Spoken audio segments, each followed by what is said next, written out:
আজও যখন কেউ জিজ্ঞেস করে প্রিয় ঋতু কী, আমি বলি বসন্ত আর শরৎ।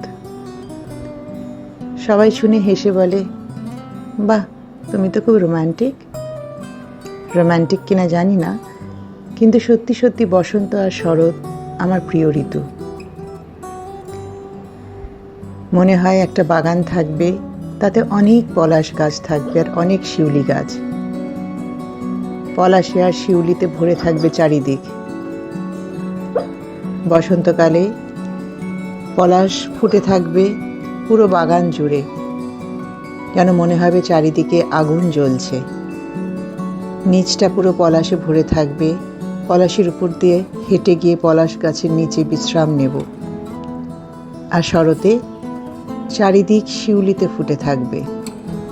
ভোরবেলা উঠে শিউলি কুড়োবো, ঘরে ঘরে শিউলি রাখবো, বাটিতে বাটিতে করে। একটা মিষ্টি গন্ধে চারিদিক ভরে থাকবে। শিউলির মালা গাঁথবো। বিকেলবেলা সন্ধেবেলা শিউলির গন্ধে চারিদিকে মম করবে। এটা একটা স্বপ্ন, এটা একটা ভীষণ আনন্দের ইচ্ছে,